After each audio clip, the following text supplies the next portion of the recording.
नमस्कार। बौद्धि टेक्निकल के लेक्चर 3 में आपका स्वागत है।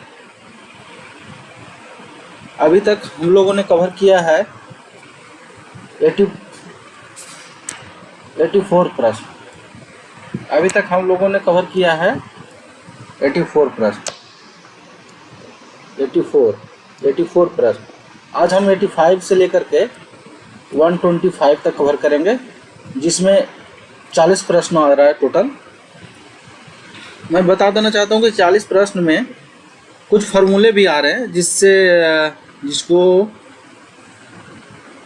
जिसका ज़रूरत पड़ेगा आगे 40 प्रश्न में सॉल्व करने में।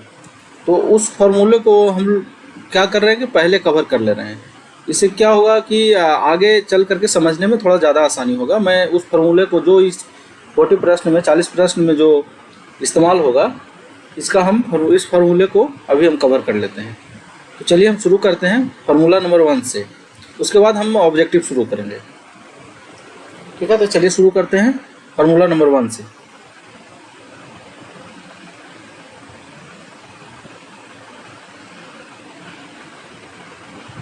पहला फार्मूला है V बराबर IR, जो कि ये ओम के नियम से आता है। पहला फार्मूला है V बराबर IR, जो कि ओम के नियम से आता है। मतलब अगर किसी भी परिपथ में I दिया हुआ है और R दिया हुआ है, किसी भी परिपथ में मान लीजिए किसी भी परिपथ है उसमें I दिया हुआ है और R दिया हुआ है, तो हम इस फार्मूला को लगा करके हम वोल्टेज का मान निकालेंगे। ठीक है, अगला जो फार्मूला इस 40 प्रश्न में आने वाला है वो इस्तेमाल होगा अगर प्रतिरोध को श्रेणी क्रम में जोड़ा जाए। मान लीजिए 5 प्रतिरोध है या 3 प्रतिरोध है, उसको श्रेणी क्रम में जोड़ा जाए तो उसका मान कितना होगा, उसको कैसे कैलकुलेट करेंगे, टोटल मान कितना होगा उसको कैसे कैलकुलेट करेंगे। तो उसके लिए फार्मूला है हमारा ये। मान लीजिए ये श्रेणी क्रम में है, R1 R2 R3 प्रतिरोध जो है श्रेणी क्रम में जोड़ा है, उसका टोटल प्रतिरोध निकालना है। तो उसके लिए हमको होता है, उसका लिए फार्मूला जो इस्तेमाल किया जाता है वो होता है R1 + R2 + R3। ठीक है, मतलब तीनों को योग करके निकाला जाता है। अगला जो फार्मूला इस्तेमाल होने वाला है इस 40 प्रश्न में वो ये है कि अगर प्रतिरोध को समानांतर क्रम में जोड़ा जाए, मान लीजिए 2 प्रतिरोध है या 3 प्रतिरोध है, उसको समानांतर क्रम में जोड़ा जाए तो टोटल प्रतिरोध का कैलकुलेशन कैसे होगा, किस फार्मूला द्वारा हो जाएगा। तो उसके लिए इस्तेमाल किया जाए, ये देखिए समानांतर क्रम में जुड़ा हुआ है।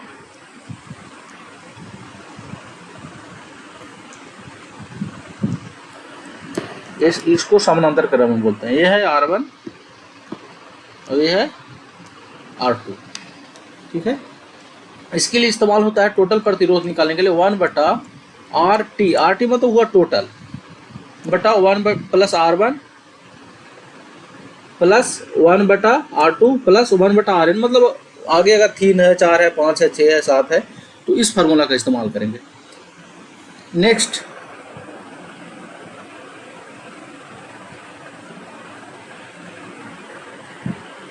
पावर जो निकालते हैं, किसी भी सर्किट में पावर का जो कैलकुलेशन होता है उसके लिए 3 फार्मूला, मुख्यतः 3 फार्मूला का इस्तेमाल किया जाता है जो डीसी सर्किट के लिए है।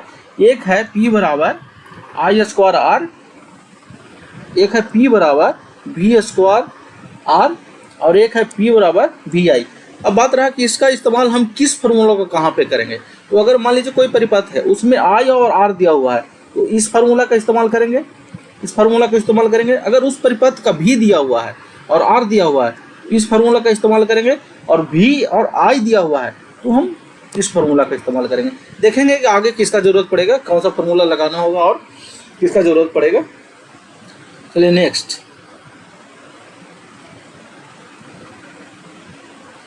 एक होता है कूलॉम नियम। कूलॉम नियम में कहा जाता है कि अगर ये आपके 2 आवेश है, दोनों आवेश धन आवेश है, तो अगर दोनों को पास में रखा जाए तो दोनों के बीच में एक फोर्स अप्लाई होता है, मतलब फोर्स लगता है। वो फोर्स कितना होता है वो कूलम्ब्स नियम के अनुसार निकाला जाता है, उस फार्मूला से निकाला जाता है। ये बराबर जो होता है Q1 Q2 बटा R² है ये, और ये है एप्सिलॉन, एप्सिलॉन पहले Q1 Q2 की बात करो, Q1 है इसका मान, मतलब इसका मान हो सकता है Q1 का कुछ भी हो, 5 कूलम, 2 कूलम, 4 कूलम जो भी होगा, ये Q2 दोनों का गुणनफल बटा आर स्क्वायर, मतलब ये जो इसके बीच में दूरी होगा, ये सेंटर है इसका और इसका सेंटर, इसके बीच में कुछ दूरी होगा, उसका मान है आर, तो इसके दूरी का स्क्वायर, और ये एप्सिलॉन जो लिखा गया, या बात होगा कि यह क्या है, तो ये जो इसके बीच में कोई माध्यम होगा, जैसे हो सकता है ये एयर में रखा हुआ होगा, हो सकता है वाटर में रखा हो सकता है इसके बीच में कोई ऐसा पदार्थ हो जैसे मेटल हो, या हो सकता है निर्वात हो जहाँ पे नहीं कोई भी चीज़ नहीं हो, नहीं तो एयर हो, नहीं तो वाटर हो, कुछ भी नहीं हो, तो इसका मान कितना होगा वो हम आगे चलेंगे, जब हम कूलॉम के नियम की बात करेंगे, कूलॉम जब का नियम पढ़ेंगे तो उसमें हम लोग चर्चा करेंगे कि इसका मान क्या होता है, इसको कैसे कैलकुलेशन किया जाता है। तो अभी सिर्फ हम इतना ध्यान देते हैं कि ये होता है Q1 Q2 बटा आर स्क्वायर, मतलब अगर ये दोनों का मान बढ़ाया जाए, Q1 और Q2 का मान बढ़ाया जाए, तो इस जो बीच लगने वाला फोर्स जो है, एक दूसरे के बीच में लगने वाला फोर्स जो है उसका मान बढ़ेगा, और आर अगर इसका दूरी बढ़ाया जाए तो पर उसका बीच लगने वाला फोर्स का मान कम होगा। ठीक है, चलिए आगे चलते हैं नेक्स्ट। जैसे बहुत बार प्रश्न पूछा जाता है कि मान लीजिए कोई पंखा है या कोई बल्ब है, अगर 2 घंटा तक जलाया जाए या 3 घंटा तक जलाया जाए तो कितना एनर्जी उस पर खपत होगा। बहुत बार प्रश्न पूछा जाता है, वैसा प्रश्न बहुत आपको एग्जाम में तो बार बार पूछा जाता है। तो अगर मान लीजिए कोई बल्ब है और उसको 2 घंटा तक जलाया जाए या 3 घंटा तक जलाया तो उस कितना एनर्जी होगा। तो मान लीजिए ये सर्किट है, ये सर्किट दिया हुआ है, ये है आपका सर्किट, ठीक है, ये आपका सर्किट है। ये जो सिंबल है, हो सकता है ये बल्ब होगा, पंखा होगा या कुछ भी होगा। इसमें आई का मान दिया हुआ है, आई का मान दिया हुआ है, और आर का मान भी दिया हुआ है, और समय भी दिया हुआ है कि मान लीजिए इसको 2 घंटा तक जलाया जाए। तो कौन सा फार्मूला से इसका एनर्जी निकलेगा कि कितना हीट उत्पन्न करेगा, या कितना मान लीजिए अगर आयरन है, या हो सकता है आपका एसी है, या हो सकता है फैन है, वो कुछ भी हो सकता है। ये जो आर है ये कुछ भी हो सकता है, उसका मान दिया हो रहा है कि इसका रेजिस्टेंस जो है इतना है, तो हम कौन सा फार्मूला से निकालेंगे। तो उसके लिए फार्मूला आता है एच बराबर होता है आई स्क्वायर आर टी। आई दिया हुआ रहेगा, आर दिया हुआ रहेगा, और टी को हमको हमेशा समय सेकंड में लेना है। टी को किस में लेना है, हमेशा सेकंड में लेना है, ये ध्यान रखना होगा। ठीक है, तो ये एच बराबर इस फार्मूला से निकालेंगे, एच बराबर आई स्क्वायर आर टी। एक और है जो कि इसमें कंसीडर मतलब आपके है, एक है केसीएल, जो कि इस 40 प्रश्न में केसीएल से सभी सवाल है। तो केसीएल क्या होता है, इसका फुल फॉर्म होता है Kirchhoff's current law. Kirchhoff's current, C for current और L for law, Kirchhoff's current law. Kirchhoff's current law कहता है कि मान लीजिए कोई सर्किट है, सर्किट में कोई एक पॉइंट होगा, जंक्शन पॉइंट होगा, मान लीजिए सर्किट ये है, जंक्शन पॉइंट है, ये जंक्शन पॉइंट है। यहाँ पे जो आने वाली करंट है, मान लीजिए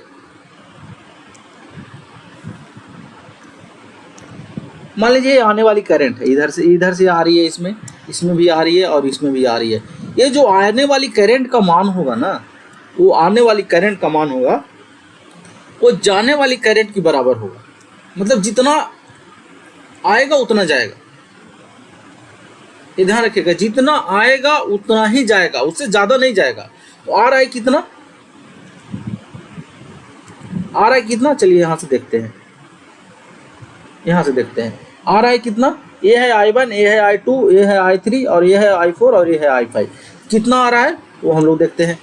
I1 आ रहा है, इसको जोड़ देंगे, I2 प्लस I3 कितना आ रहा है, I1 I2 और प्लस I3 बराबर कितना होगा, जो जा रहा है कितना, I4 और I5 प्लस I4 और I5, मतलब ये जो होगा दोनों बराबर होगा। जैसे मान लीजिए एक एग्जांपल के तौर पे आपको बता रहे हैं, ये सिर्फ एग्जांपल के लिए लीजिएगा। मान लीजिए एक पाइप इधर से आ रहा है, एक पाइप इधर से आ रहा है, एक पाइप इधर से आ रहा है, और एक पाइप इधर से, एक पाइप इधर, ऐसे जोड़ा, मतलब एक जंक्शन पॉइंट बनाया हुआ जिससे 5 पाइप पे कनेक्ट है। अगर मान लीजिए इधर से आने वाला पानी 100 लीटर है, इधर से और इधर से आने वाले लीटर 100 लीटर है, तो जाने वाली पानी कितना होगा? 100 लीटर। जाहिर सी बात है, जितना पानी आएगा उतना ही तो जाएगा। तो विद्युत धारा का केस में भी वही होता है कि जितना करंट आता है उतना ही जाता है, वो ज़्यादा नहीं होगा नहीं कम होगा। तो ये आपका KCL से निकलता है, KCL से। ठीक है। एक और है जिसकी हम लोग चर्चा करेंगे, व्हीटस्टोन ब्रिज। व्हीटस्टोन ब्रिज इसको बोलते हैं हम लोग, व्हीटस्टोन ब्रिज। व्हीटस्टोन ब्रिज में एक जो सिद्धांत है, व्हीटस्टोन ब्रिज का जो सिद्धांत है कि ये R1 और R2 का रेशियो, R3 और R4 का रेशियो के बराबर अगर हो जाता है, ये जो इस सर्किट जो है, जो सर्किट आप देख रहे हैं, ये जो कनेक्शन जो देख रहे हैं, इससे बहने वाली विद्युत धारा का मान 0 हो जाता है। मतलब अगर इस इतना बटा इतना बराबर इतना बटा इतना अगर हो जाता है, तो इससे बहने वाली जो धारा है, इससे बहने वाली धारा 0 हो जाएगी। तो ये सिद्धांत है इसका, जिस पे भी प्रश्न है तो इसको भी हम लोग आगे देखेंगे। चलिए शुरू करते हैं।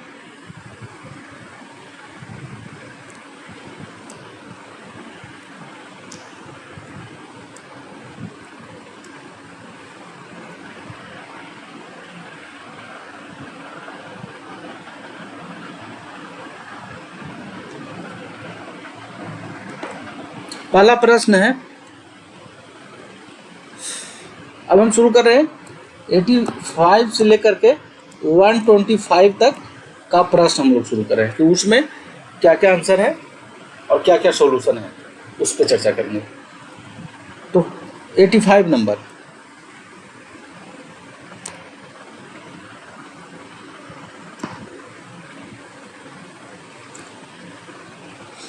अच्छे सुचालक का विशिष्ट प्रतिरोध ताप पर निर्भर नहीं करता, क्रॉस सेक्शनल क्षेत्रफल एवं चालक की लंबाई पर निर्भर करता है, सभी ताप पर स्थिर रहता है, किसी निश्चित ताप पर स्थिर रहता है और सुचालक के पदार्थ पर निर्भर करता है। विशिष्ट प्रतिरोध जो होता है, विशिष्ट प्रतिरोध इसको मैं थोड़ा और पतला कर लेता हूँ।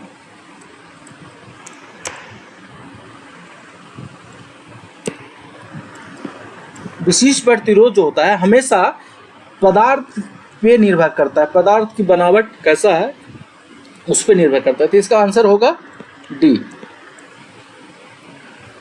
नेक्स्ट, दो चालक एक ही दिशा में धारा ले जा रहे हैं तो क्या होगा? इसमें पूछा जा रहा है कि दो चालक, मैं इसको मिटा दे रहा हूँ क्योंकि इसका जरूरत नहीं है।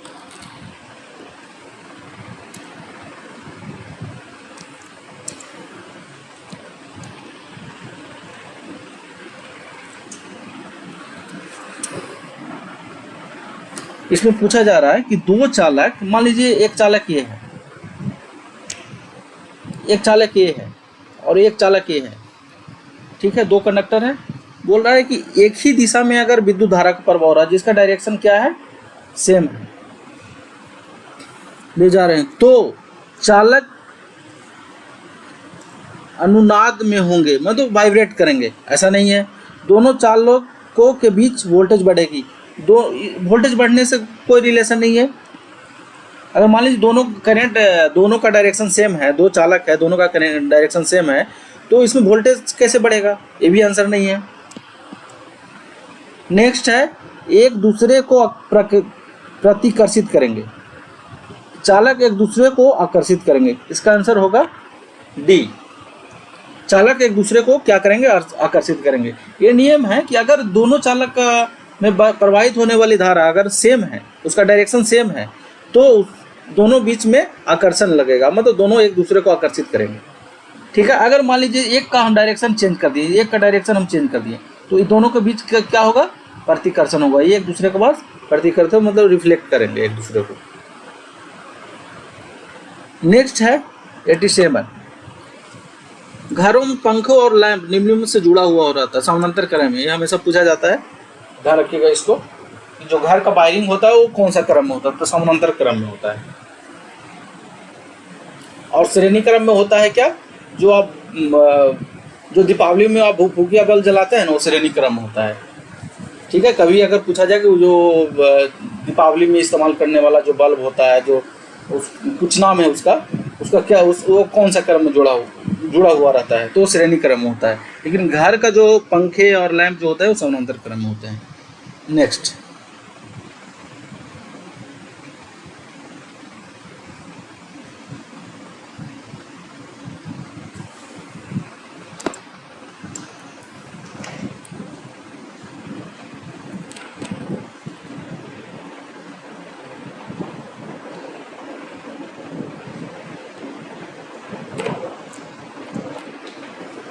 ठीक है, दिए गए चित्र में ए बी के बीच तुलनात्मक प्रतिरोध निकाले। ये बोल रहा है कि इसकी और इसके बीच में तुलनात्मक प्रतिरोध निकालिए। ठीक है, चलिए शुरू करते हैं। इसमें मैंने अभी व्हीटस्टोन ब्रिज की बात किया ना, इसी से निकलेगा, उसी प्रिंसिपल पे काम करेगा। ये कहिएगा कि व्हीटस्टोन ब्रिज कैसे होगा, उसका जो आकार था, उसका आकृति था वो अलग था, इसका आकृति अलग है। देखिए हम कैसे बनाते हैं। मान लीजिए इस पॉइंट को हम मान लेते हैं, इस पॉइंट को मान लेते हैं ए और बी है, तो इसको मान लेते हैं सी एंड डी। इस पॉइंट को मान लेते हैं सी एंड डी। चलिए इसको हम बनाते हैं। ठीक है,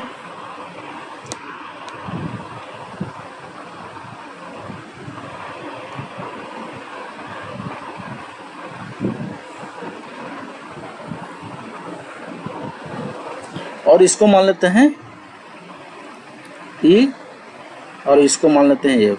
ठीक है,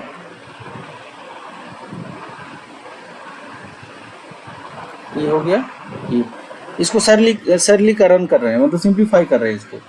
इस आकृति को सिंप्लीफाई किया जा रहा है ताकि समझ में आए कि वो हो क्या रहा है। ये हो गया सी और ये हो गया डी।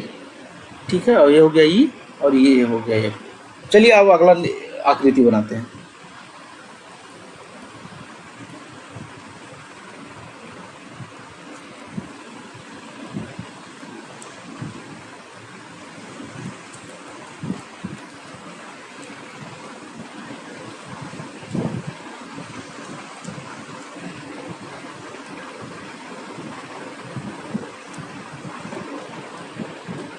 इस आकृति और ये आकृति में कोई फर्क नहीं है।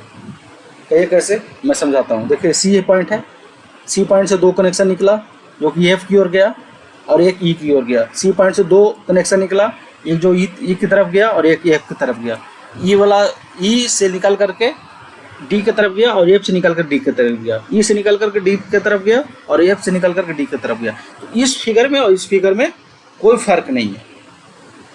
ये फिगर में और ये फिगर में कोई फर्क नहीं है। ठीक है, और इसका वैल्यू सबका मान रख देता हूँ कि कितना वैल्यू है। ये आर है, ये आर है, ये आर है, ये आर है। अब नियम क्या था, व्हीटस्टोन ब्रिज में हमने चर्चा किया था कि इसका रेशियो और इसका रेशियो, इसका रेशियो और इसका रेशियो अगर सेम है तो इससे प्रवाहित होने वाली धारा कितना होता है, 0 है। अब बताइए आर बटा आर कितना हुआ, 1। आर बटा आर कितना हुआ, 1। तो दोनों का रेशियो कितना हुआ, 1। अगर इसका भी रेशियो 1 और इसका भी रेशियो 1, दोनों का मान कितना है, सेम है। ठीक है, इससे प्रवाहित होने वाली धारा कितना हो जाएगा, इससे प्रवाहित होने वाली धारा 0 हो जाएगा। जब 0 होगा, कहने का मतलब कि ये हो गया ओपन सर्किट। जब किसी भी सर्किट से प्रवाहित होने वाली धारा का मान 0 हो तो उसको एज ए ट्रीट किया जाता है ओपन सर्किट। जब ओपन सर्किट हो गया तो इसको हटा दीजिए, इसको अब हटा दीजिए, ये हट गया। ठीक है, अब कैलकुलेट करिए प्रतिरोध। ये कितना हुआ, 2R, क्योंकि श्रेणी क्रम में है। ए और ए दोनों जुड़कर कितना हुआ, 2R, और ए और ए जुड़ करके कितना हुआ, 2R। मतलब कि एक और हम फिगर बनाएंगे, एक और फिगर बनाएंगे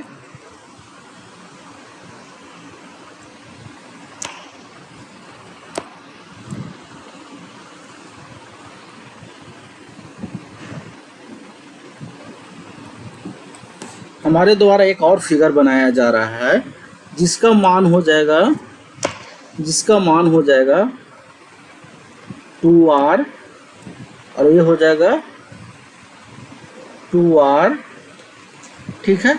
अब ये कौन सा पॉइंट है, ये सी पॉइंट है, और ये कौन सा पॉइंट है, डी है। ये सी है और डी है, और उसी के क्रम में कितना जुड़ा हुआ है, ये उसी क्रम में कितना जुड़ा हुआ है, ये हो गया, सॉरी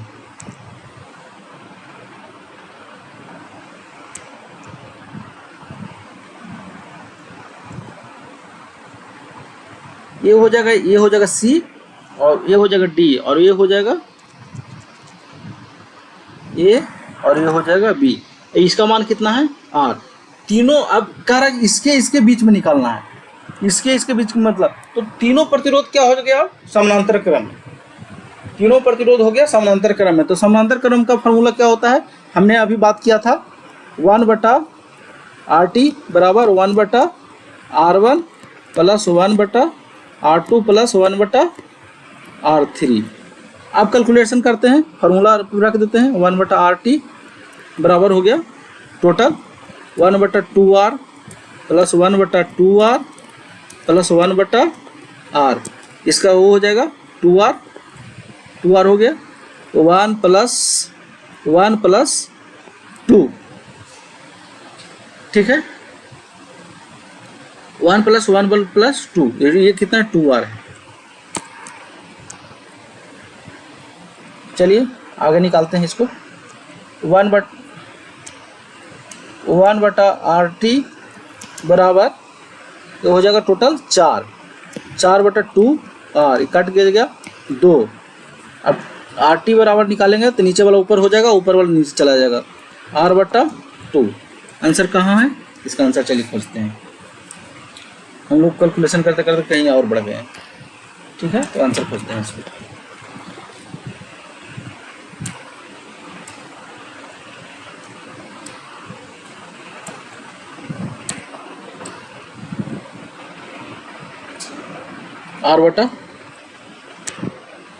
R/2 आंसर हो गया इसका, ठीक है। चलिए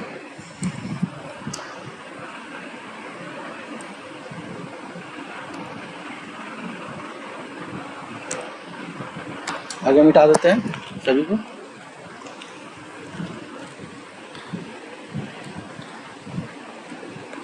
बहुत मुश्किल नहीं है, बस समझने का थोड़ा सा आपको मेहनत करना पड़ेगा, समझना पड़ेगा, बहुत मुश्किल नहीं है। और फार्मूला याद रखना, बेसिकली फार्मूला पर सब आधारित होता है, तो फार्मूला याद रखना पड़ेगा। देखने एक स्टेक और आ गया, फिर से फार्मूला है। देखो फार्मूला का चर्चा कर चुका हूँ, हमने चर्चा कर चुका हूँ आगे।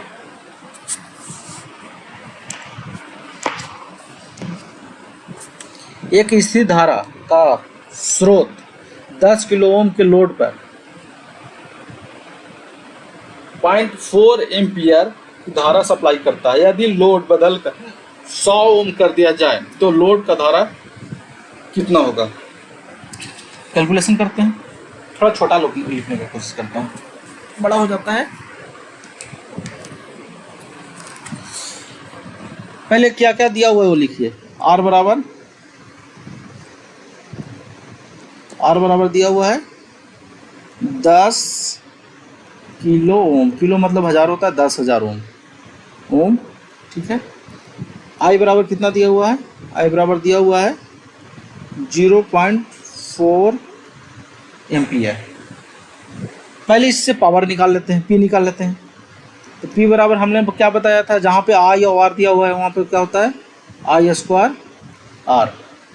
अब I² बराबर क्या हो जाएगा P/R, सॉरी P निकालना है ना मुझे,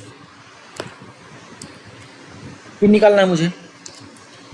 फॉर्मूला पर रख देते हैं 0.40 गुने 10,000।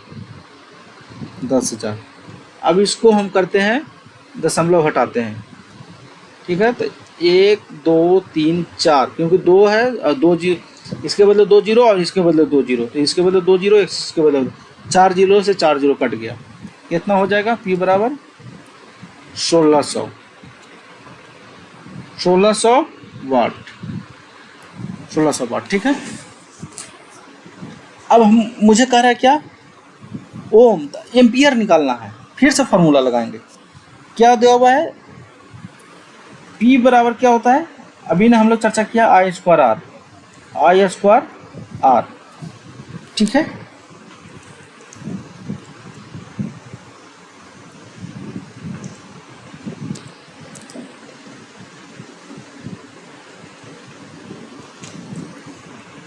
फिर और होता है आई स्क्वायर आर।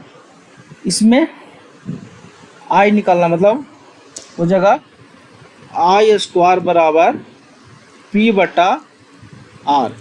P का मान कितना निकल गया, 1600, और R कितना दिया हुआ है, 100, कट गया, ये हो जाएगा 4। आई बराबर हो जाएगा 16 का अंडर रूट निकालेंगे तो 4 एम्पियर। इसका शायद आंसर गलत दिया हुआ है। ठीक है, इसका शायद आंसर गलत दिया हुआ है, क्योंकि 4 एम्पियर कहीं नहीं है। तो इसका आंसर होगा, मान लीजिए ये है 4 एम्पियर। ठीक है, इसका आंसर 4 एम्पियर होगा।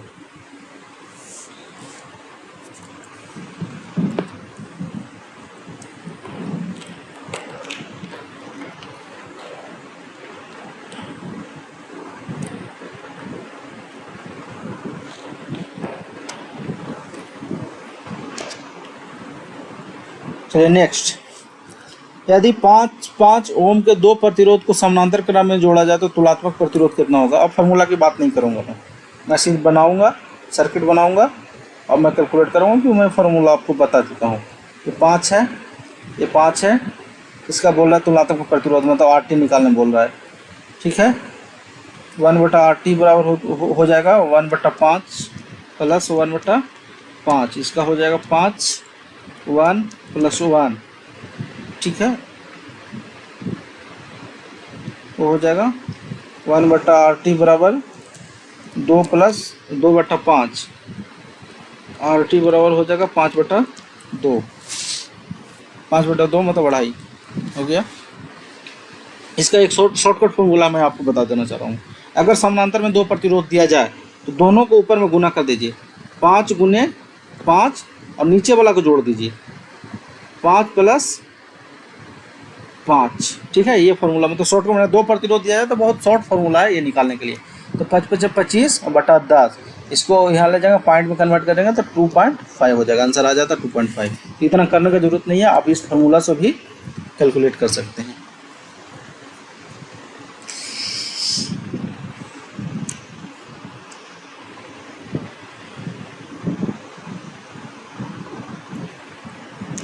इसमें बोला जा रहा है कि 2 ओम के प्रतिरोध को कोई धारा प्रवाहित नहीं हो रही है, तुलनात्मक प्रतिरोध कितना होगा। बोला कि ये जो 2 ओम है उसका कोई धारा प्रवाहित नहीं। व्हीटस्टोन ब्रिज में क्या होता है कि इससे कोई धारा प्रवाहित नहीं होता है, कितना होता है, इतना बटा इतना। व्हीटस्टोन ब्रिज नहीं है, इसमें सीधा कहा है कि इससे कोई धारा प्रवाहित नहीं हो रहा है। धारा प्रवाहित नहीं होने का मतलब है कि ये आप सर्किट जो है ये इसको ओपन माना जाए, इसको ओपन माना जाए। जब ये ओपन है तो इतना इतना क्या हो जाए, दोनों सीरीज में हो जाएगा, तो इसका मान हो जाएगा कितना, 20 ओम, और ये दोनों सीरीज में हो जाएगा, इसका मान कितना हो जाएगा, 20 ओम। ठीक है, अब उस फॉर्मूला पर कैलकुलेट करते हैं जो मैंने अभी शॉर्टकट में बताया था। 20 × 20 बटा 20 + 20 कितना हो जाएगा, ये हो जाएगा 400 बटा 40 सॉरी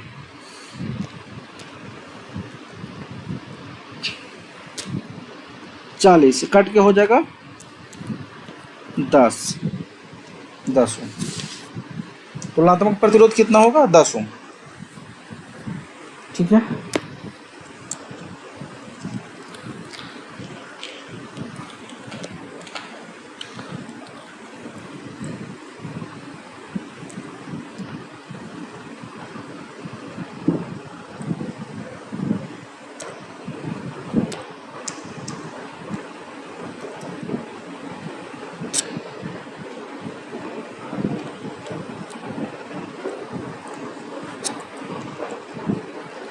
नीचे दिए गए चित्र में संधारित्र की तुलनात्मक धारिता ज्ञात करें।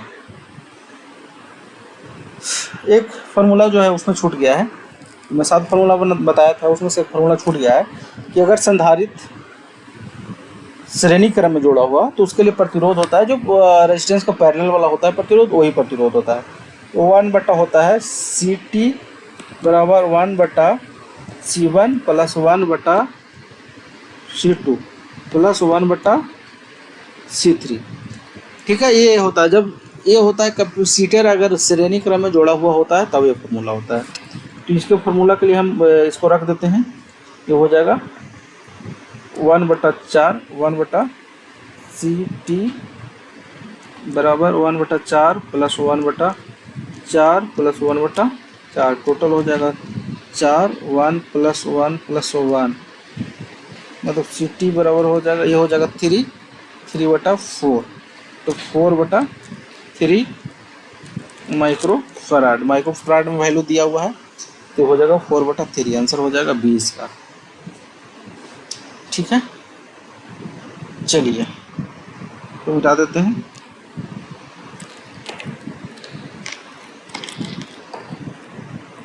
अगर आपको समझ में नहीं आ रहा, जो प्रश्न समझ में नहीं आएगा आप कमेंट करके बताइएगा, इसको दोबारा से सॉल्यूशन करके बताऊंगा।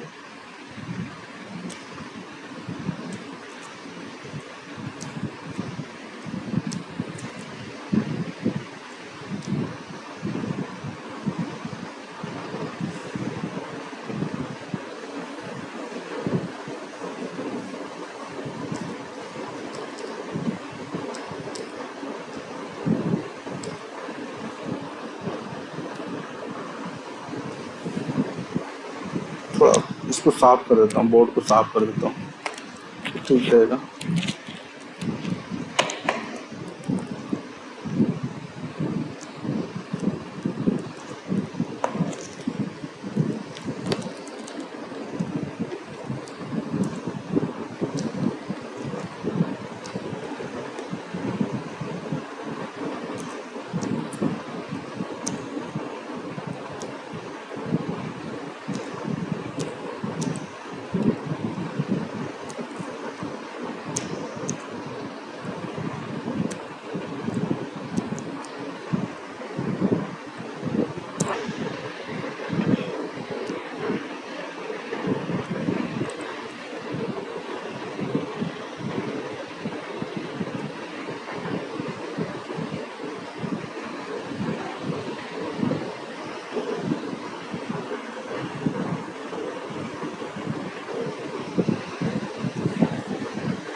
चलिए नेक्स्ट, कूलाम के नियम में दो बिंदु आवेशों के बीच बल अनुपातिक होता है। यहाँ बोल रहा अनुपातिक, ध्यान रखिएगा। अनुपातिक मतलब का मतलब होता है कि बढ़ने पर बढ़ेगा या बढ़ने पर घटेगा।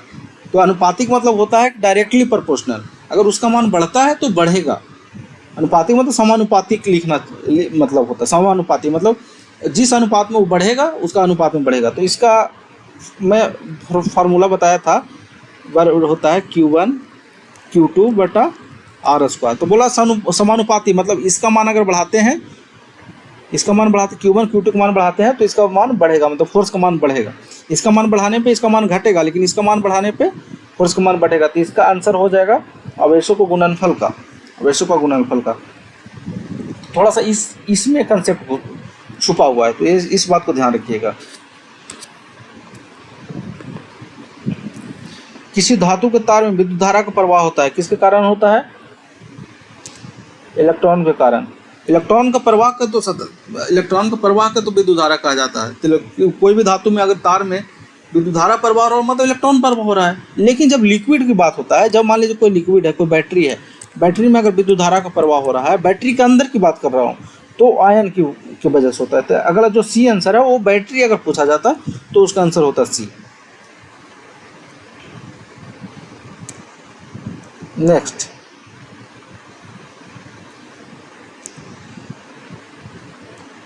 एक विद्युत तापक 1 मिनट में इतना जूल एवं इतना ओम प्रतिरोध की आपूर्ति करता है, तब इस स्थिति में धारा प्रवाह कितना होगा?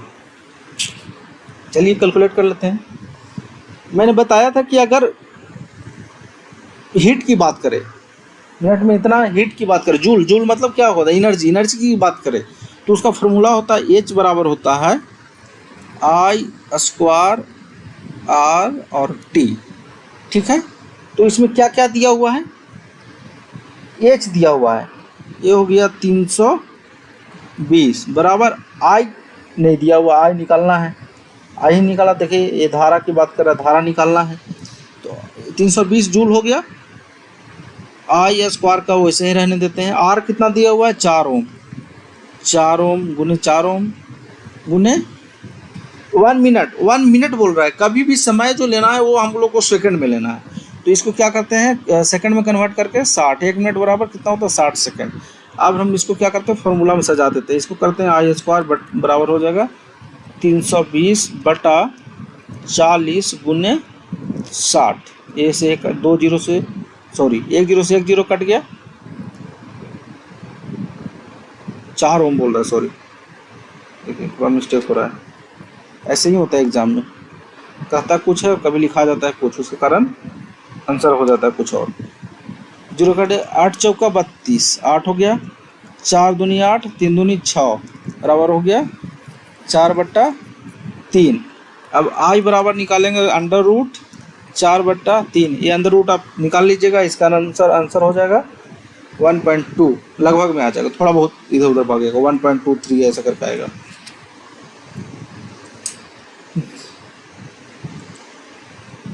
इसमें धारा की मान बोल रहा है, अगला कारण नीचे दिए गए परिपथ में धारा की मान बताएं। तो धारा के मान निकालने के लिए हमको क्या करना पड़ता है, धारा का मान निकालने के लिए क्या करना पड़ता है, पहले फॉर्मूला क्या इस्तेमाल कर सकते हैं, तो V बराबर होता है आई गुने आर। आर यहाँ दिया हुआ है श्रेणी क्रम में, तो श्रेणी क्रम में सबको क्या करेंगे, तो आई बराबर क्या लिखेंगे यहाँ पे हम V बटा आर। अब श्रेणी क्रम में दिया हुआ तो श्रेणी क्रम में क्या करते हैं, कुछ दिमाग नहीं लगाते, सीधा सीधी तीनों को योग कर देते हैं। तीनों को योग करके कितना आ जाएगा, तीनों को योग करेंगे तो 10, 5 15, 5 20 आ जाएगा। वोल्टेज कितना दिया हुआ है 100, भागा हो जाएगा 20 बचे 100। आई बराबर कितना हो जाएगा 5 एम्पियर, आंसर हो जाएगा 5 एम्पियर। बहुत सिंपल है, बस फार्मूला याद रखना है और फार्मूला को अप्लाई करना है।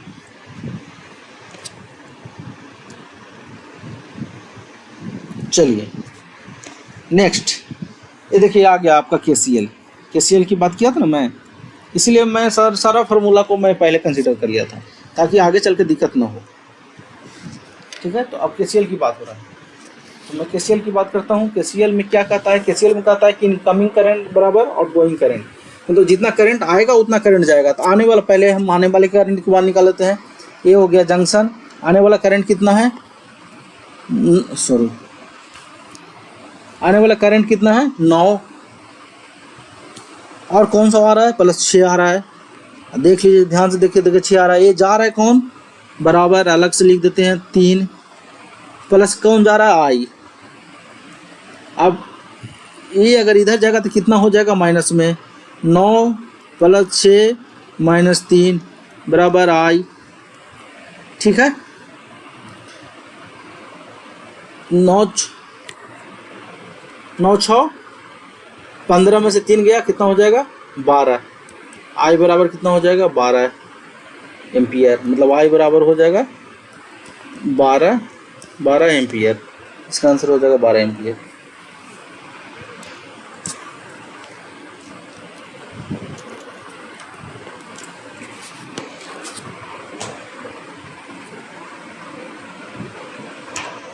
चलिए नेक्स्ट, एक विद्युत आवेश उत्पन्न करता है, एक स्थिर विद्युत आवेश उत्पन्न करता है। कोई आवेश प्लस हो या माइनस अगर स्थिर है तो वो सिर्फ स्थित करेगा विद्युत क्षेत्र उत्पन्न करेगा। अगर कोई आवेश चल रहा है, तो चल रहा है, यहाँ से यहाँ का मूवमेंट हो रहा है, तो वो उत्पन्न करेगा चुंबकीय क्षेत्र। लेकिन नहीं, यहाँ पे हमको पूछा जा रहा है स्थिर विद्युत क्षेत्र। स्थिर विद्युत क्षेत्र के स्थिर विद्युत आवेश क्या उत्पन्न करेगा, केवल विद्युतीय क्षेत्र उत्पन्न करेगा। ठीक है, केवल विद्युतीय क्षेत्र उत्पन्न करेगा। इसका आंसर हो जाएगा बी। चलिए नेक्स्ट,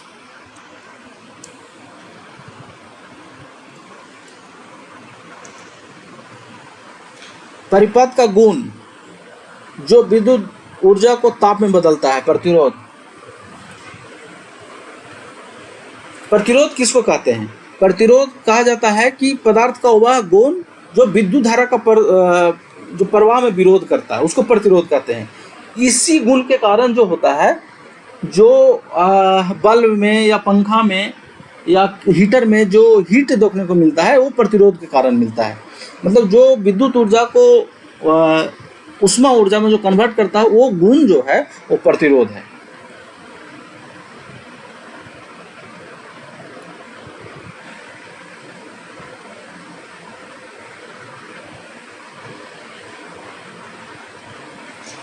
नेक्स्ट, किसी चालक में विद्युत धारा का प्रवाह का कारण होता है विभव में अंतर। अगर मान लीजिए कोई सर्किट है, मैं समझाने के लिए बता दे रहा हूँ, मैं आंसर बता दिया हूँ। कोई सर्किट है, कोई भी सर्किट, किसी प्रकार का सर्किट है, उसमें विद्युत धारा का प्रवाह होने का नियम है कि उसके विभव में जो है अंतर होना चाहिए। ठीक है, विभव में अंतर होना चाहिए। जब तक विभव में अंतर नहीं होगा तब तक उसमें विद्युत धारा का प्रवाह नहीं होगा। ठीक है, तो इसका आंसर होगा विद्युतीय विभव में अंतर। विद्युत धारा प्रवाह होने के लिए नियम है कि विद्युत धारा में विभव में अंतर होना जरूरी है। जब तक विभव में अंतर नहीं होगा, मान लीजिए प्लस 5 वोल्ट है और ये भी प्लस 5 वोल्ट है, अगर दोनों को एक सर्किट से जोड़ दिया जाए तो विद्युत धारा का प्रवाह नहीं होगा। इस दोनों में अंतर होना जरूरी है। मतलब ये एक को 6 होना जरूरी है और एक का 5 हो। मतलब इस दोनों में जब तक डिफरेंस नहीं होगा तब तक विद्युत धारा का प्रवाह नहीं होगा। मतलब विद्युत धारा के लिए होने के लिए ज़्यादा और कम होना, जैसे मान लीजिए आप 2 बर्तन में पानी ले लीजिए, 2 बर्तन में पानी ले लीजिए। ठीक है, एक एग्जाम्पल के तौर पे मैं बता रहा हूँ। अब दोनों का लेवल सेम है और एक पाइप से इसको कनेक्ट कर दीजिएगा, तो इसमें से इसमें पानी जाएगा या इसमें से इसमें जाएगा? किसी में से किसी में नहीं जाएगा, क्योंकि दोनों का लेवल जो है सेम है। दोनों का लेवल सेम है। दोनों का लेवल सेम होने के कारण इसमें पानी का प्रवाह नहीं होगा। ठीक है, पानी का प्रवाह नहीं होगा। पानी का प्रवाह होने के लिए अगर इस पाइप से पानी का प्रवाह होना अगर हो रहा है तो इसका मतलब है कि इसका लेवल या इसका लेवल एक दूसरे से कम या ज़्यादा है। तो उसी प्रकार से इसमें भी होता है कि विद्युत धारा का प्रवाह अगर हो रहा है, दोनों का जो पोटेंशियल है, दोनों पोटेंशियल में डिफरेंस जरूर है। डिफरेंस नहीं है तो विद्युत धारा का प्रवाह नहीं होगा। इसका आंसर है ये सी। चालक नेटवर्क में धारा का प्रवाह समझने हेतु किए जाते हैं किरचॉफ करंट नियम, केसीएल। चालक का परिपथ में केसीएल से परिपथ का ही तो पर करंट का कैलकुलेशन किया जाता है।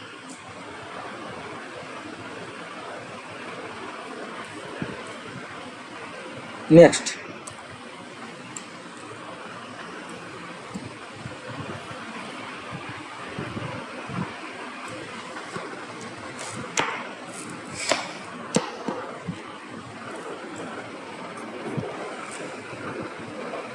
धातु का ताप बढ़ने से उसका प्रतिरोध बढ़ता है।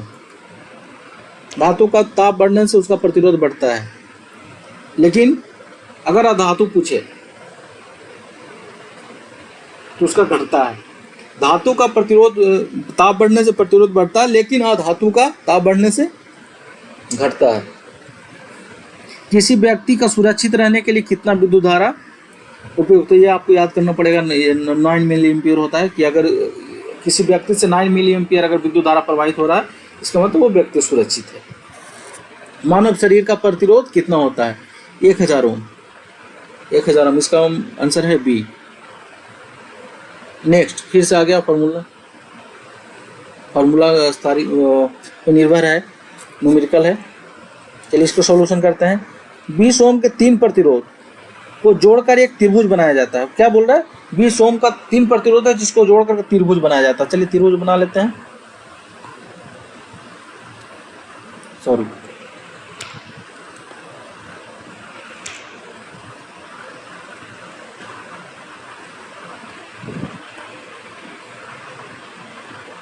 ठीक है। अब आगे क्या कह रहा है? त्रिभुज हमने बना लिया है। किन्हीं 2 छोरों पर कुल प्रतिरोध कितना हो? बोला किसी दो छोर पे, इस छोर से इस छोर या इस छोर से इस छोर या इस छोर से इस छोर, तो बोल रहा है कि कितना प्रतिरोध होगा। तो मान लीजिए इस छोर पर निकाल लेता हूँ, तो इसका मान कितना है? 20। इसका मान कितना है? 20। और इसका कितना मान है? 20। ठीक है, 20 है। ठीक है। तो ये दोनों क्या हो गया श्रेणी क्रम में, दोनों का मान कितना हो जाएगा 40, ये हो जाएगा 40। ठीक है, आपका छोर यही है ना, ये हो जाएगा, ये है अभी 20 का 20 है क्योंकि ये हुआ है 40, तो ये वाला जो है ये 40 हुआ है। ठीक है, अब 40 है, ये दोनों क्या है पैरेलल में है। पैरेलल के लिए हम लोग फॉर्मूला क्या रहता है, इतना गुने इतना बटा इतना प्लस इतना, तो 40 गुने 20 बटा 20 प्लस 40। ठीक है, अब हम कैलकुलेशन कर देते हैं, 4 दूनी 800 हो जाएगा, 800 बटा ये हो जाएगा 60, ये कट जाएगा, ये इसका आधा हो जाएगा 40 और इसका आधा हो जाएगा 30, 40 बटा 3, 40 बटा 3।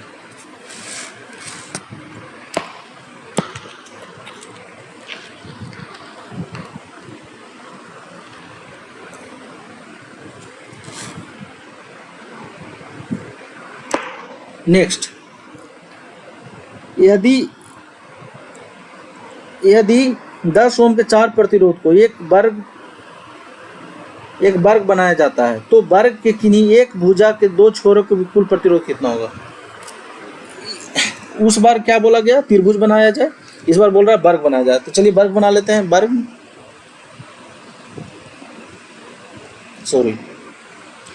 वर्ग ऐसा नहीं होता है, ये आयत हो जाएगा। वर्ग ऐसा होता है,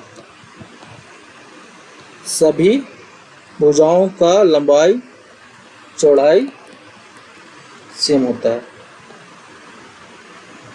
ठीक है, अब बोल रहा है दो, इसमें क्या बोल रहा है कि 2 भुजाओं के छोरों के बीच का कुल प्रतिरोध कितना है। एक का बीच कितना है 10, 10, 10, 10। तो चलिए इसमें निकाल लेते हैं। यहाँ भी तीनों का योग, ये तीनों श्रेणी क्रम हो गया, तीनों का योग कितना हो जाएगा 30 हो जाएगा। ठीक है, ये कितना रह जाएगा 10 रह जाएगा, 10 रह जाएगा। फिर फॉर्मूला लगाते हैं वही जो पैरेलल में हमेशा लगाते हैं, 30 गुने 10 बटा 30 प्लस 10, ये हो जाएगा 300 बटा 40, कट जाएगा, ये हो जाएगा, इसका आधा हो जाएगा 15 और इसका आधा हो जाएगा 2, 15 बटा 2, 15 बटा 2।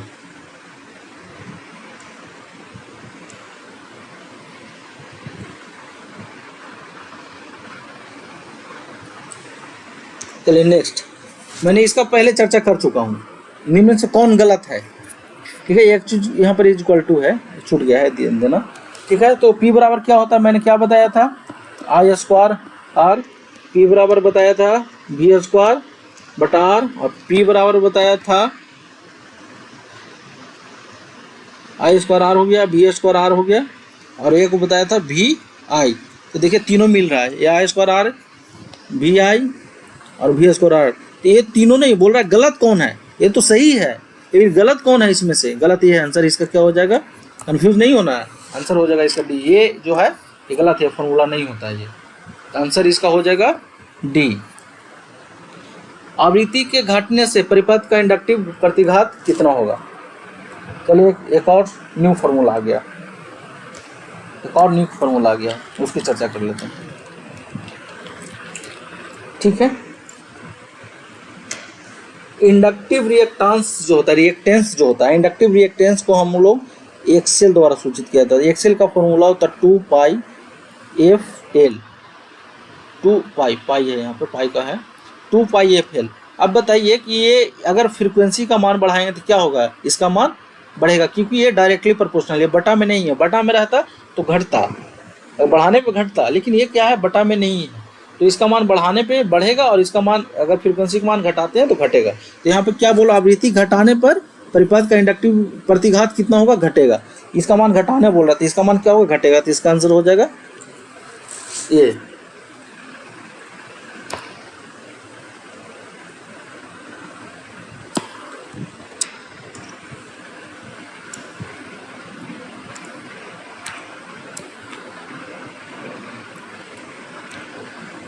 चलिए नेक्स्ट, निम्न से कौन सा सही है।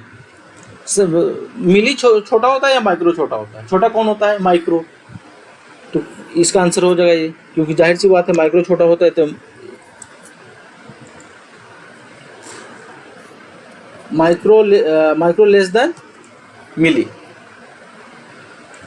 2 किलो ओम का मान क्या होगा? किलो ओम, किलो मतलब क्या होता है? 1000 होता है, और बोल रहा 2 तो मतलब 2000। इसका आंसर हो जाएगा ये, बहुत आसान है।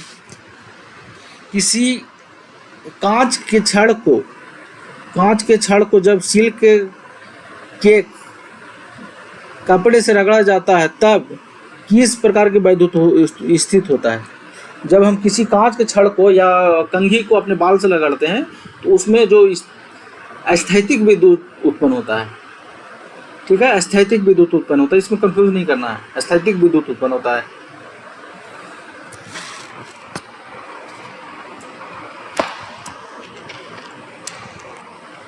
नेक्स्ट है, किसी वोल्टेज स्रोत से कई लैंप समांतर में लगे हैं, एक लैंप जल जाए तब अन्य सभी लैंप क्या होगा? ये आप जवाब खुद दे सकते हैं। मान लीजिए 2 बल्ब जला रहे हैं किसी रूम में। पहले तो क्या होता है, जब रूम का जो कनेक्शन होता है पैरेलल में समानांतर में होता है, यहाँ समानांतर की बात कर रहा है। अगर एक बल्ब बंद कर दिए, एक रूम में 2 बल्ब जल रहा है, एक बल्ब बंद कर दिए, तो दूसरा का बल्ब क्या होगा? जाहिर सी बात है, इसमें देखिए क्या होगा, धीमी रोशनी देंगे, नहीं, प्रभावित नहीं होंगे। धीमी रोशनी देंगे, अधिक रोशनी देंगे, नहीं, अधिक क्यों देगा? क्योंकि वोल्टेज जितना मिल रहा पैरेलल में है, वोल्टेज जितना मिल रहा था तो उस समय वोल्टेज उतना ही मिलेगा, तो ये भी आंसर नहीं होगा। धीमी रोशनी देंगे, ये भी आंसर नहीं होगा। अधिक रोशनी देंगे, ये भी आंसर नहीं। बुझ जाएंगे, नहीं, बुझेगा कैसे? क्योंकि मैंने किसी और को बुझाया है, दूसरे बल्ब को बुझाया है, तो इसका आंसर होगा प्रभावित नहीं होंगे, उसको कोई प्रभाव नहीं होगा। क्योंकि जो घर का जो वायरिंग होता है पैरेलल में होता है, और पैरेलल में अगर एक सर्किट ब्रेक हो जाए तो दूसरे पर कोई प्रभाव नहीं पड़ता है, यह ध्यान रखना होगा।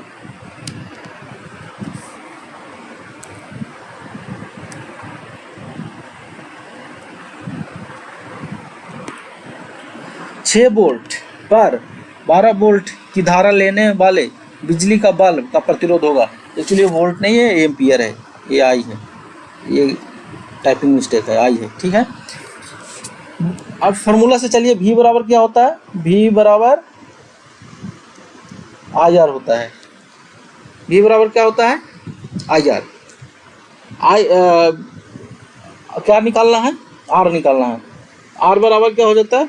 V बटा I, ठीक है। अब V कितना बोल रहा है? 6 वोल्ट बोल रहा है। I कितना बोल रहा है? 1.2। ये ऊपर जाएगा तो क्या हो जाएगा? गुने 10, कट जाएगा, ये हो जाएगा 2, अब ये हो जाएगा 5। कितना हो जाएगा? 5 ओम।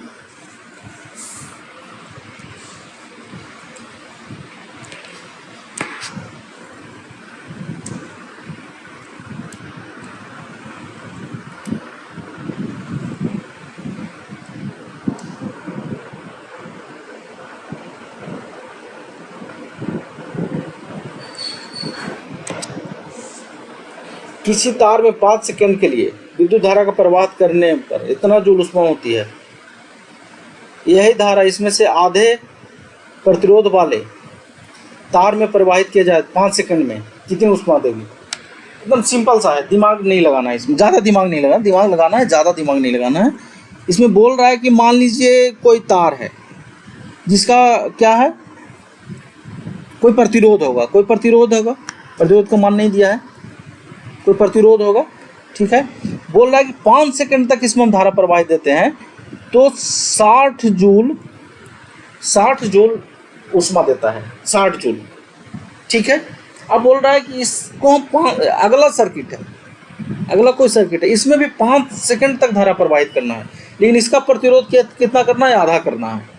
इसका प्रतिरोध कितना कर देना है? आधा कर देना है। तो आधा जब हम कर देंगे तो जाहिर सी बात है, मान लीजिए इसका 10 ओम था, इसका 5 कर दिए, तो जाहिर सी बात क्या है, I² RT जो होता है, H बराबर जो होता है, क्या हो जाएगा? Directly proportional. जितना कम किए, कितना कम कर दिए? आधा। तो जब आधा आप कर दिए तो आधा हो जाएगा, जाहिर सी बात है। कितना हो जाएगा? इसका आंसर हो जाएगा B। 3 सेकंड में किसी तार से होकर 30 कूलम का आवेश प्रवाहित होता है तार में प्रवाहित धारा, एक न्यू फॉर्मूला फिर से है।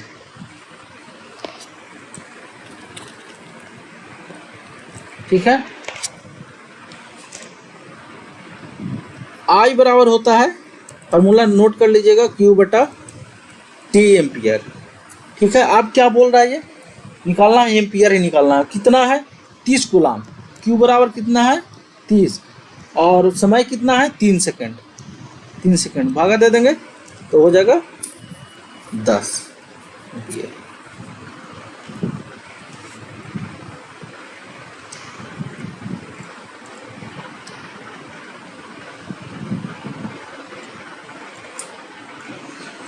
पचास वाट के 10 बल्बों को यदि प्रतिदिन 10 घंटे जलाए जाए, तब एक माह में 30 दिन में किलोवाट घंटों में से कितनी विद्युत ऊर्जा की खपत होगी।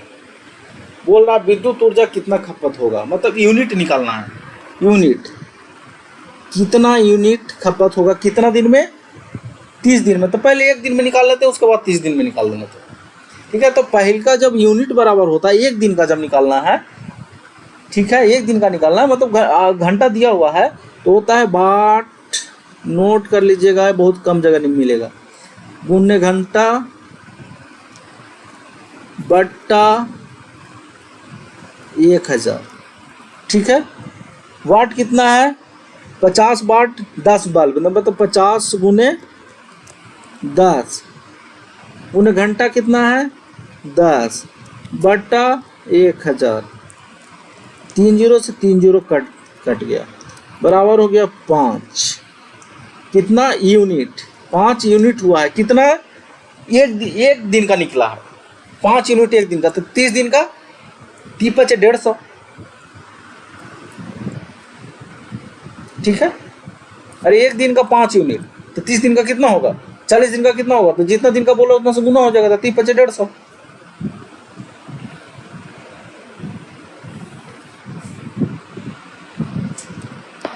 चलिए नेक्स्ट,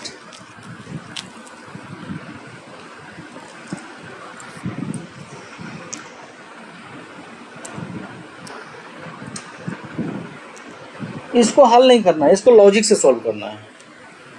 इसको लॉजिक से सॉल्व करना है। बोल रहा है कि इतना इतना इतना का 3 प्रेरक समानांतर में जुड़े हैं। जब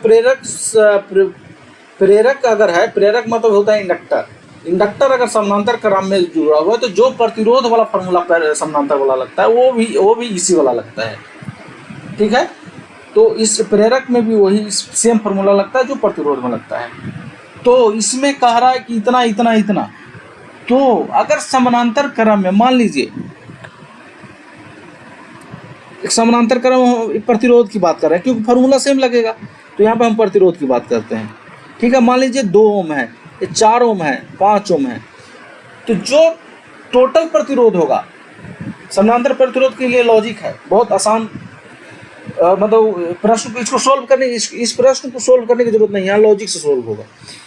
समानांतर में क्या होता है कि जो सबसे मिनिमम प्रतिरोध है उससे जो तुलनात्मक प्रतिरोध होता है हमेशा कम होता है। इसका जो हम तुलनात्मक प्रतिरोध निकालेंगे ना, तो तुलनात्मक ए और बी के बीच में जो हम तुलनात्मक प्रतिरोध निकालेंगे वो सबसे मिनिमम वाला से भी कम होगा। ठीक है, अब चलिए यहाँ पे हम चलते हैं क्योंकि ये भी है। ठीक है, यहाँ पे सबसे कम कौन सा है, ये है। सबसे कम क्या है, 5 मिली, 4.3 मिली और 0.6 मिली। सबसे कम कौन है, तो मतलब इसका जो आंसर होगा जो तुलनात्मक, क्योंकि समानांतर में निकालना है तो इससे भी कम होगा। तो देखिए ये है इसका आंसर 9.95, 9.95 के बीच नहीं, 0.6 से कम इसका आंसर होगा। ऐसे इसको सोल्व करने की जरूरत है, सोल्व करिएगा तो इसमें आधा घंटा 10 मिनट लग जाएगा। तो आपका एग्जाम 10 मिनट में 10 प्रश्न दूसरा सोल्व करिएगा। इसको लॉजिक से सोल्व करना है। एक लॉजिक समानांतर के लिए हो गया कि अगर उसका प्रतिरोध मान लीजिए कैलकुलेशन किए हैं और सबसे कम से अगर नहीं आ रहा है कम, तो समझिए कि आपका कैलकुलेशन कहीं ना कहीं गलत है। तो ये ध्यान देना होगा कि जब समानांतर प्रतिरोध का हम कैलकुलेशन करते हैं टोटल प्रतिरोध के लिए, तो सबसे कम वाला प्रतिरोध से उसका वैल्यू कम आएगा हमेशा। चलिए नेक्स्ट,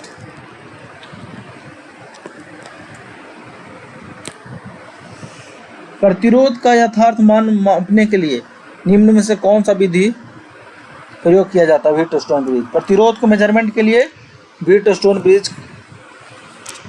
ब्रिज से ही प्रतिरोध का मान यथार्थ कर रहा है, मतलब जितना है उतना, मतलब एक्यूरेसी ज़्यादा होना चाहिए, उसके लिए हम व्हीटस्टोन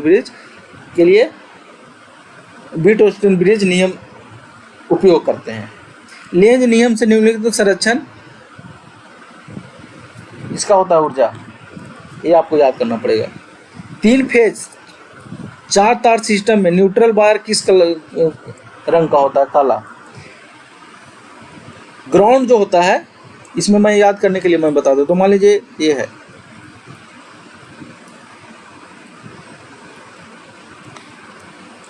ये न्यूट्रल पॉइंट हो गया, ये जो होगा काला होगा। और एक होता है ग्राउंड, जैसे घर में जो हम लोग अर्थिंग करते हैं, घर में जो किसी भी इक्विपमेंट को जो अर्थिंग करते हैं उसका होता है ग्रीन मतलब होता है हरा, ठीक है, हरा। अब इसको याद करने का लॉजिक है कि ग्राउंड का स्पेलिंग होता है स्टार्टिंग जीरो से, और ग्रीन का भी जो शुरू स्टार्टिंग होता है जी से, मतलब ग्राउंड जो होता है का कलर जो होता है ग्रीन होता है और न्यूट्रल का होता है काला, याद कर लीजिएगा।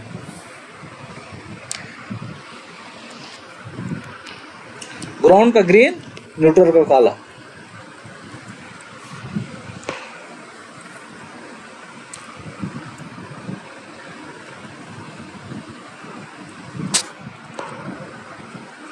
उच्च वोल्टेज ट्रांसमिशन लाइन में सबसे ऊपर वाली चालक होता है अर्थवायर। सबसे ऊपर वाली जो चालक होता है वो अर्थवायर होता है। उसमें देखिएगा इंसुलेटर नहीं लगा हुआ रहा, तो डायरेक्ट कनेक्ट होता है किसे? टावर से।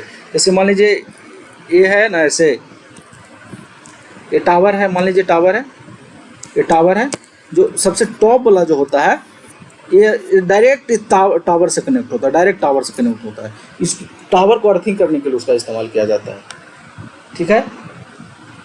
तो इसमें कंफ्यूज नहीं होना, ये अर्थिंग होता है। अत्यधिक प्रतिरोध किसका होता है? नाइक्रोम का। ये तीनों में से एल्युमिनियम और टंगस्टन में से इस सबसे ज़्यादा प्रतिरोध जो होता है नाइक्रोम का होता है। पदार्थ में चालन नहीं होगा समान विद्युत वाहक बल में।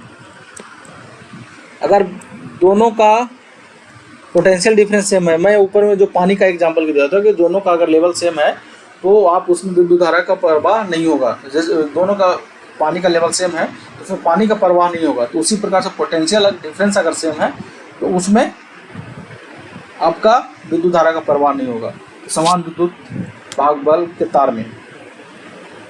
अगला फिर से एक न्यूमेरिकल है, उसको सॉल्व कर लेते हैं।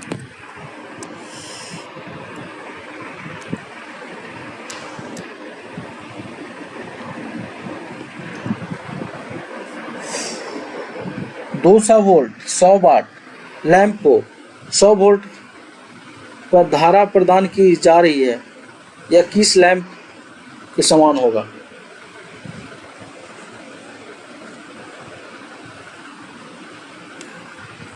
पहले इससे हम लोग आर निकाल लेते हैं, ये लोग इससे आर निकाल लेते हैं और इससे हम लोग फिर पावर निकाल लेंगे, ठीक है।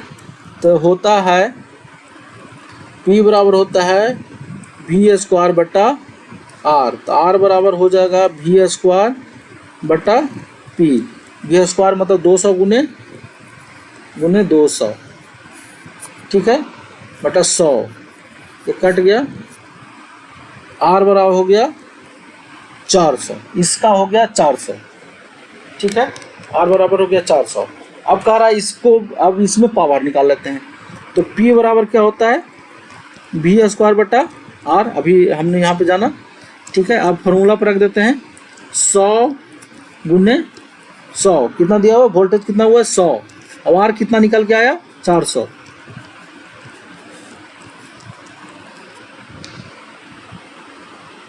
ठीक है। सॉरी थोड़ा सा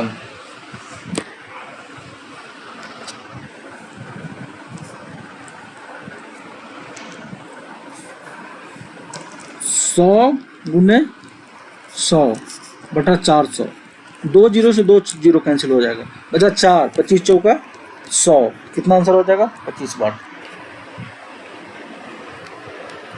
चलिए थैंक यू। अब नेक्स्ट लेक्चर के लिए तैयार हो जाइए। नेक्स्ट लेक्चर आगे 126 प्रश्न नंबर 126 से लिया जाएगा और नेक्स्ट लेक्चर के लिए तैयारी कर रहा हूँ। बहुत मेहनत करना पड़ता है, तो कृपया कम से कम चैनल आप लोग चैनल को सब्सक्राइब कीजिए ताकि मेरा मोटिवेशन बना रहे और हम आपके लिए मेहनत करते रहें। और आप सिर्फ मेरे वीडियो को लाइक करिए और सब्सक्राइब करिए, मेरे चैनल को सब्सक्राइब करिए। Thank you.